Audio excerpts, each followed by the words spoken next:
Hello दोस्तों, welcome to Shivangi maths. और आज हम डिस्कस करने वाले हैं 2015 के एलजेब्रा के ही क्वेश्चंस, जो पार्ट बी के भी हो सकते हैं और सी के भी हो सकते हैं। तो आज हम 3 क्वेश्चन डिस्कस करेंगे। तो उसमें से सबसे पहला क्वेश्चन है जो आपने कई पीएचडी एंट्रेंस वगैरह में भी देखा होगा, और बहुत ही ईजी सा क्वेश्चन है, बट इसका कॉन्सेप्ट भी याद रखने वाला है क्योंकि इस तरह के क्वेश्चंस आते रहते हैं कई बार। तो क्वेश्चन क्या है, हमें दिया है एक ग्रुप ऑफ ऑर्डर 108 यानी कि 108 ऑर्डर का ग्रुप है। हमें फाइंड करने हैं up to isomorphic abelian group. हमें up to isomorphic abelian group बताने हैं, यानी कि आइसोमॉर्फिज्म तक। यानी कि जब आइसोमॉर्फिज्म क्या होता है, 1 ऑन टू होमोमॉर्फिज्म को ही हम आइसोमॉर्फिज्म कहते हैं। तो आइसोमॉर्फिज्म तो हमें पता ही है। आइसोमॉर्फिज्म क्या होता है, जो 1 एंड ऑन टू होमोमॉर्फिज्म होता है उसी को हम आइसोमॉर्फिज्म कहते हैं।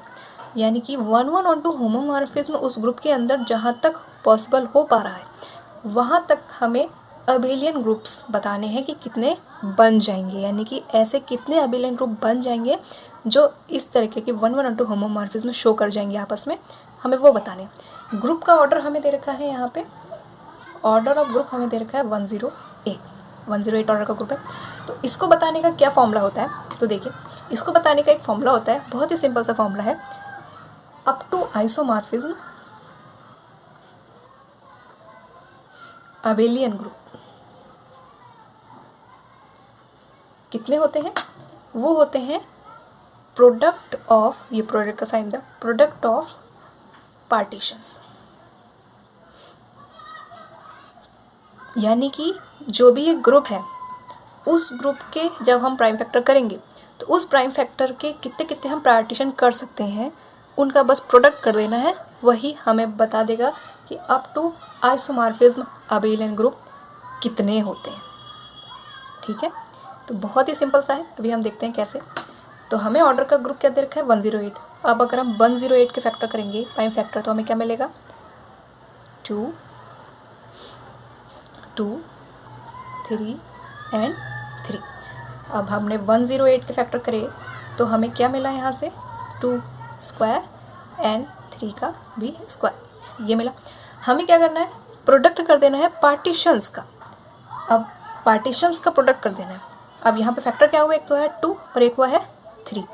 अब 2 के हम कितने पार्टीशन कर सकते हैं, यानी कि 2 ही नंबर है, हम 2 नंबर को किस तरीके से आपस में पार्ट कर सकते हैं, 2 ही तरीके से कर सकते हैं। तीसरी तो कोई चीज़ हो ही नहीं सकती क्योंकि वो 2 ही नंबर है।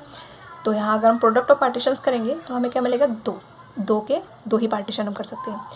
और प्रोडक्ट करना है हमें, जो भी पार्टीशन आएंगे तो प्रोडक्ट का साइन बनाते चलते हैं। 3, अब 3 के हम कितने पार्टीशन कर सकते हैं, 3 के हम 3 ही पार्टीशन कर सकते हैं। 3 नंबर को हम 3 ही तरीके से अरेंज कर सकते हैं, तो 3 के भी हम 3 ही पार्टीशन कर सकते हैं। क्या मिला हमें, 2 × 3। अगर इसकी जगह कोई और भी फैक्टर हो रहा होता है, यहाँ पे 4 हो रहा होता, 5 हो रहा होता, तो हम उसके भी यहाँ पे कितने पार्टीशन कर सकते हैं वो हम यहाँ मल्टीप्लाई करके लिखते। और हर नंबर के अलग अलग कितने पार्टीशंस होते हैं इसको मैं एक शॉर्ट वीडियो में डाल दूंगी ताकि आप इसको क्विकली भी याद रख सकें। हमें एकदम निकालने की, जैसे कोई बड़ा नंबर आ गया, 7 आ गया, 8 आ गया, 9 आ गया, तो उसको कैसे बताएंगे, तो वो मैं एक शॉर्ट वीडियो में आपको बता दूंगी। यहाँ फिलहाल हमें 2 के 2 ही पार्टीशन और 3 के 3 ही पार्टीशन मिले, तो यहाँ से हमें क्या मिल गया, 3 × 2 = 6। यानी कि अप टू आइसोमॉर्फिज्म ऑर्डर 108 के कितने अबेलियन ग्रुप हमें मिल जाएंगे, 6 अबेलियन ग्रुप मिल जाएंगे। तो चलिए अब नेक्स्ट क्वेश्चन की ओर चलते हैं। तो सेकंड क्वेश्चन हमने लिया है, हमें दिया है कि XYZ are elements of group such that कि XYZ बराबर 1 है। तो हमें दे रखा है ये 4 ऑप्शंस कि YZX बराबर भी 1 होगा, YXZ बराबर भी 1 होगा, या ZXI बराबर भी 1 होगा, या YXZ बराबर भी 1 होगा या नहीं होगा। तो कैसे हम पता करेंगे, और मैं आपको बता दूं कि ये पार्ट सी का हमारा क्वेश्चन है क्योंकि इसमें हमारे एक से ज़्यादा आंसर सही मिलने वाले हैं। तो क्या है क्वेश्चन, हमें कुछ नहीं दे रखा वैसे तो इस क्वेश्चन में, कहा है कि XYZ ग्रुप के एलिमेंट्स हैं और हमें ये प्रॉपर्टी दे रखी है, ऐसा हो रहा है उस ग्रुप में कि XYZ तीनों एलिमेंट्स का जब हम प्रोडक्ट करें तो 1 आ जा रहा है। हमसे पूछा है कि क्या YZX बराबर भी 1 होगा। अगर हम इसके ऑप्शंस को देखें तो हमें क्या दिख रहा है, इन्होंने हमें गिवन तो दिया है XYZ = 1, क्या दिया है, XYZ = 1 दिया है, और हमसे ऑप्शन से पूछा है क्या YZX भी 1 होगा। यानी कि इन्होंने हर ऑप्शन में क्या कर रखा है, ये जो 3 एलिमेंट्स दिए हैं इन्होंने इसी की पोजीशंस को आगे पीछे करके हमें ऑप्शंस दे रखे हैं। हमें दिख रहे हैं ना, Y Z X, Y X Z, Z X Y and Y X Z, इस तरीके से दे रखा है। तो यानी कि ये हमसे इन्हीं एलिमेंट्स को साइक्लिकली या हम कहें मूव करा रहे हैं आगे पीछे। बट क्या हम कर सकते हैं ऐसे मूव? क्योंकि एक ग्रुप है, हमें पता है, और ग्रुप के कुछ प्रॉपर्टीज़ होती हैं कि हम ग्रुप के एलिमेंट्स को साइक्लिकली मूव कर सकते हैं, यानी कि आगे पीछे कर सकते हैं। तो उसी साइक्लिकली, ये नहीं कि कैसे भी, एक साइकिल की तरह ही मूव करते हैं। तो जब हम साइक्लिकली मूव करेंगे इसके एलिमेंट्स को, तब हम देखते हैं कि हमें क्या क्या एलिमेंट्स मिल रहे हैं खुद से। तो देखिए हमें गिवन क्या दे रखा है, एक्स वाई जेड। अब साइक्लिकली मूव भी कैसे, हम दो दो एलिमेंट्स के ग्रुप को ही आगे पीछे उठाएंगे। ये नहीं कि हमने किसी सिंगल एलिमेंट को आगे कर दिया और एकदम से ऐसे नहीं करते। तो क्या अगर हम खाली एक्स वाई जेड हमें गिवन दिया, अगर हम खाली वाई जेड को एक ग्रुप मान लें और वाई जेड को आगे ले आए, एक साइक्लिकली मूव कर रहे हैं, ये दोनों आगे आ जाए और एक्स पीछे, तो हमें क्या मिलेगा, वाई जेड एक्स, है ना। साइक्लिकली मूव किया है हमने, इसको आगे लिया और इसको पीछे ले आए, क्योंकि अबेलियन ग्रुप की प्रॉपर्टी होती है। तो हमने बस साइक्लिकली मूव किया तो हमें मिला वाई जेड एक्स, और ये इक्वल टू 1 ही था, तो ये भी क्या इक्वल टू क्या आ जाएगा, 1 के। अब हम क्या एक अलग पेयर उठा सकते हैं, हमें गिवन क्या दिया, एक्स वाई जेड। हमने अभी वाई जेड पीछे वाला लिया था, अगर हम आगे से एक्स वाई को 1 मान लें और इसको साइक्लिकली मूव करें तो हमें क्या मिलेगा, जेड आगे आ जाएगा और एक्स वाई हमारा यहाँ रहेगा, यहाँ हमें कहें जेड एक्स वाई मिलेगा, जो भी इक्वल टू 1 ही आएगा, क्योंकि गिवन वाला हमें एक्स वाई जेड 1 के इक्वल दे रखा है। तो यहाँ से हमें क्या मिला, Y Z X equal to 1, यहाँ से हमें मिला Z X Y equal to 1। क्या कोई और भी साइक्लिकली मूव पॉसिबल है इन 3 एलिमेंट्स में? हमें क्या दिया है, X Y Z, X Y Z. देखिए हमने पहले इन दोनों को आगे उठा लिया, फिर इन दोनों को उठा लिया। अब मुझे नहीं लगता कि कोई और मूव पॉसिबल है, क्योंकि हम किसी सिंगल वाई को उठा के जेड एक्स की पोजीशन को चेंज ऐसे नहीं कर सकते हैं। जो भी काम करते हैं हम साइक्लिकली करते हैं। तो बस ये 2 ही कंडीशन पॉसिबल हैं मूव करने की। अब हम ऑप्शंस में देखते हैं कौन सी कंडीशन हो रही है। Y Z X equal to 1, Y Z X equal to 1 ये हमें दिया है, ये हमारा राइट आंसर है। दूसरा हमारे मिली Z X Y equal to 1, Z X Y है यहाँ पे। ये इन्होंने जो सेकंड दे रखा वाई एक्स जेड, ये तो बिल्कुल भी पॉसिबल नहीं। इन्होंने वाई जेड इसमें क्या किया है, वाई को मूव करा दिया और एक्स जेड पीछे मूव करा दिया, ऐसा तो पॉसिबल नहीं। केवल एक सिंगल एलिमेंट को हम मूव नहीं कर सकते हैं इस तरीके से। तो ये हमारा रॉन्ग हो गया और ये भी हमारा रॉन्ग हो गया। बहुत ही ईजी क्वेश्चन था। अब हम जब बाद में पढ़ते हैं तो हमें वैसे सारे क्वेश्चन ईजी ही लगते हैं, लेकिन उस वक्त आए हुए स्टूडेंट्स के लिए वो काफ़ी हार्ड रहे होंगे ये क्वेश्चन भी। तो फिलहाल हम चलते हैं अपने नेक्स्ट क्वेश्चन पे। नेक्स्ट क्वेश्चन है हमारे सामने। नेक्स्ट क्वेश्चन हमसे क्या कह रहा है, ये बेस्ड है क्लास इक्वेशंस पे। क्या है question, which of the following can not be class equation of order 10। हमें बताना है कि कौन सा इन ऑप्शंस में से नहीं हो सकता क्लास इक्वेशन, कौन से ऑर्डर के ग्रुप का, 10 ऑर्डर के ग्रुप का। तो हमें बताना है कि कौन सा नहीं हो सकती है, यानी कि नहीं हो सकती हमें बताना है। तो अब क्लास इक्वेशन के बारे में बहुत सारी प्रॉपर्टीज़ हैं जो अगर हमें पता होंगी तो हम चुटकियों में पता कर सकते हैं कि कौन सी होगी और कौन सी नहीं होगी। तो पहले उन्हीं 2-3 प्रॉपर्टीज़ को ज़रा देख लेते हैं, फिर हम एकदम से बस टिक कर देंगे, फिर तो मिनटों भर का काम रह जाता है। तो क्लास इक्वेशन के बारे में क्या क्या प्रॉपर्टीज़ होती हैं, देखिए सबसे पहली प्रॉपर्टीज़ तो यही होती है कि जो भी हमें ऑप्शंस दे रखे हैं या जो भी हमें क्लास इक्वेशन बनानी है, तो उस क्लास इक्वेशन में उसी के डिवाइज़र आने चाहिए, यानी कि जिस ऑर्डर का ग्रुप कहा है उस ऑर्डर के ग्रुप को डिवाइड करने वाले नंबर्स होने चाहिए, यानी कि नंबर जो डिविजिबल हो जाए वो होने चाहिए, यानी कि क्या, डिवाइज़र होने चाहिए ऑफ ग्रुप के। जो भी ग्रुप का ऑर्डर दे रखा है उसके डिवाइज़र होने चाहिए हमारे पास।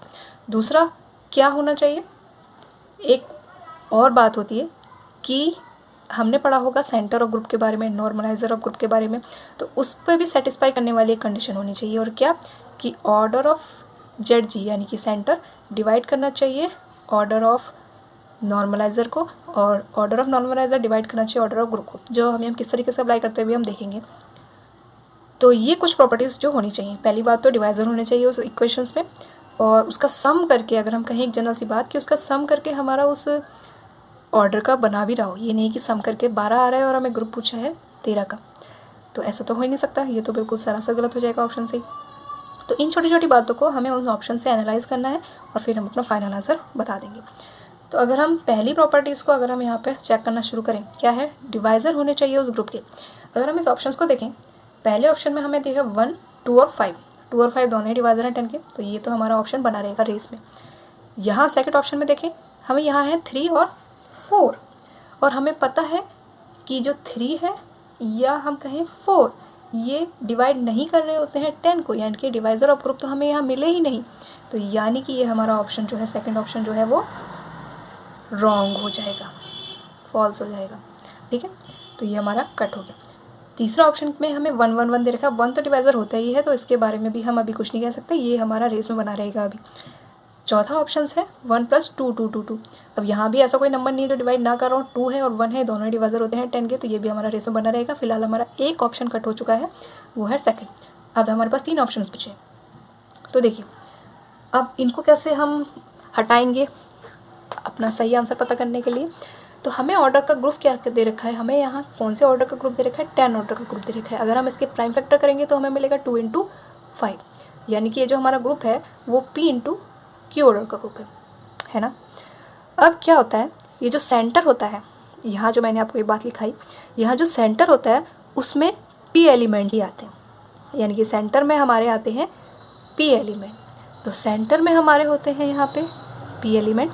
अब यहाँ P आ गए तो P यानी कि डिवाइड करना चाहिए ऐसा कि यहाँ पे भी ऐसा कुछ आना चाहिए जो इस P से डिवाइड हो जाए, और यहाँ वही आएगा जो हमारे मेन ऑर्डर ऑफ ग्रुप को डिवाइड कर सके।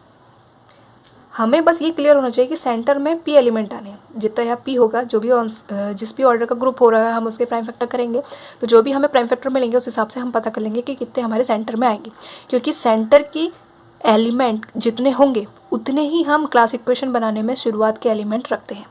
यानी कि हम ये जो इक्वेशन देख रहे हैं इसमें सब में आपको 1 1 1 1 दिख रहा है, तो यानी कि सबसे पहले शुरुआत 1 से ही करी जाती है। हम कोई भी इक्वेशन जोड़ तोड़ के हम उस ऑर्डर तक पहुंच रहे हैं, तो सबसे पहला बेसिक एलिमेंट 1 से स्टार्ट करेंगे हम गिनती को। तो 1 यानी कि कितनी बार 1 आ जाएगा वो हमें ये सेंटर बता देता है, और वो कितनी बार आएगा, P टाइम्स आएगा। अब ये जो P आ गया, अगर यहाँ P आ चुका है, सपोज़ यहाँ 2 आ चुका है, तो 2 को डिवाइड करने वाले नंबर ही यहाँ पे होने चाहिए। नहीं होंगे तो भाई काम ही नहीं चलेगा, क्योंकि ऑर्डर ऑफ ZG डिवाइड करना चाहिए ऑर्डर ऑफ NA को, नॉर्मलाइजर को, और नॉर्मल। अब यहाँ जो आ गया, अब उसकी ये दिक्कत है कि वो ऑर्डर ग्रुप को भी डिवाइड करना चाहिए। अब यहाँ जो आ गया उसको ये भी है कि उसको ग्रुप को डिवाइड तो होना ही चाहिए, क्योंकि आखिरकार तो सारी बात ग्रुप पे ही डिपेंड है। अब अगर हम इसको इस केस में जनरलाइज करें तो क्या मिलेगा हमें, यहाँ पे हमें P कितना है, P 2 है, यानी कि हमारा ये तो क्लियर हो गया। यहाँ पे सेंटर में कितने एलिमेंट आ जाएंगे, 2 एलिमेंट आ जाएंगे, यानी कि यहाँ 2 बार क्या आएगा, 1 1 आ जाएगा। अब 2 को डिवाइड करने वाला तो यहाँ हमें कोई एलिमेंट मिलने से रहा, 2 को तो केवल ऐसे कहें तो 1 ही डिवाइड कर सकता है, यानी कि नॉर्मलाइज़र में यहाँ पे कुछ आ जाए हम नहीं कह सकते कि यहाँ पे नॉर्मलाइज़र में कोई बड़ा नंबर आ जाए, क्योंकि हमें हमारा ग्रुप का ऑर्डर जो है वो ज़्यादा बड़ा नहीं है, 10 ऑर्डर का ही ग्रुप है। हमें वही एलिमेंट चाहिए जो 10 को डिवाइड कर रहा हो, और तो कोई हम चाहिए ही नहीं। तो इसलिए हमारा यहाँ पे दिक्कत है कि हम नॉर्मलाइज़र यानी कि 2 को डिवाइड करने वाले कौन से एलिमेंट लें। अब फ़िलहाल अगर हम यहाँ पे इसी बात को लेकर चलें और अपने ऑप्शंस पे नज़र मारें, तो हमें पता चला कि सेंटर में 2 रहने चाहिए, यानी कि Z यानी कि 1 1 जो है वो 2 बार ही आ सकता है, 2 से ज़्यादा बार नहीं आ सकता। तो अगर हम देखें पहले ऑप्शंस में तो हमें ये तो 3 बार नज़र आ गया, यानी कि ये तो बिल्कुल देख के ही हमारा गलत हो गया, क्योंकि यहाँ पे इन्होंने सेंटर में हमारे 3 एलिमेंट्स दे दिए हैं, जो कि पॉसिबल नहीं है। सेंटर में तो केवल 2 ही एलिमेंट आ सकते हैं, यानी कि जब हम 10 ऑर्डर की क्लास इक्वेशन लिखेंगे तो उसमें 1 + 1 2 ही बार आएगा, 3 बार नहीं आएगा। अब ये तो 2 बार आ गया। अब हमारे पास और गिनतियाँ बची हैं, अब उनको ही हमें बना के 10 बनाना है। अब और तो हमारे पास क्या बचा, 2 ही बचा है और 5 ही बचा है, 4 तो आ नहीं सकता, 4 तो डिवाइड ही नहीं करता 10 को, तो 2 और 5 का एक कॉम्बिनेशन बचा है। अब 2 और 5 के कॉम्बिनेशन वाली हमारे पास और कोई इक्वेशन तो है नहीं। फोर्थ इक्वेशन हमें दे रखी है 1 1। अब फोर्थ इक्वेशन में हमें ये तो दिखा कि इसमें सेंटर तो बिल्कुल ठीक दे रखा है, 2 ही 1 1 दे रखे हैं, लेकिन जो 2 दिए हैं वो 4 बार दे रखा है, यानी कि जो बाकी है वो सब 2 ही 2 से इन्होंने इक्वेशन बना दी है। अब हम यहाँ देखें 2 को डिवाइड करने वाले हमें यहाँ एलिमेंट चाहिए। अब 2 को डिवाइड करने वाला तो 1 भी हो सकता है, ज़रूरी थोड़ी है सारे एलिमेंट हमारे 2 के ही हों। भले ही 2 डिवाइड कर रहा है लेकिन सारे एलिमेंट 2 के ही होंगे ये तो हम नहीं कह सकते, क्योंकि यहाँ पे P × Q किसका ऑर्डर का है, 2 × 5 आया है, तो यानी कि 5 भी होगा 2 भी होगा, दोनों के कॉम्बिनेशन। यहाँ जो भी आता है वैसे जनरली अगर कहें तो P और Q ही आते हैं, कॉम्बिनेशन बना के P और Q ही आते हैं और कोई नहीं आता है। तो सारे ही 2 हो जाए ऐसा तो पॉसिबल नहीं हो सकता, क्योंकि 5 भी तो होगा जब वो उसके फैक्टर में है। तो तो प्योर क्योंकि कॉम्बिनेशन आएंगे तो 5 भी होना चाहिए। अब यहाँ पे इन्होंने सारे 2 2 दे रखे हैं जो कि पॉसिबल नहीं है, तो ये भी हमारा कैंसिल हो चुका है। अब वैसे तो हमारे पास एक ही ऑप्शन बचा है, वही राइट होगा, लेकिन वो कैसे राइट होगा वो हम देखेंगे। अब इन्होंने कहा सारे 2 और 5 के कॉम्बिनेशन आने चाहिए, ये तो हमें यहाँ पता चल गया प्योर क्यू का ही कॉम्बिनेशन आता है, और हमें 1 1 तो मिला ही सेंटर में, 2 1 1 तो आएंगे ही आएंगे। अब 1 1 2 आएंगे और 2 और 5 का कॉम्बिनेशन आना चाहिए, ऐसा फ़िलहाल इन्होंने कोई और ऑप्शन दे नहीं रखा है। तो हमें क्या ही ऑप्शन से मिल रहा है कि 1 1 1 इन्होंने 10 टाइम्स जोड़ रखा है, यानी कि 1 1 को ही 10 बार अगर हम लिख लेंगे तो भी हमारा 10 मिल जाएगा। और ये पॉसिबल है भी, क्योंकि 10 ऑर्डर के ग्रुप की 2 5 के कॉम्बिनेशन के अलावा और बस यही पॉसिबिलिटी है कि 1 1 1 को हम 10 टाइम्स जोड़ के लिख दें, वो हमारा ऑर्डर 10 की क्लास इक्वेशन बन जाएगी। ठीक है, ठीक है, तो मिलते हैं अब नेक्स्ट वीडियो में कुछ नए से क्वेश्चंस के साथ में। तब तक के लिए पढ़ते रहिएगा मैथमेटिक्स।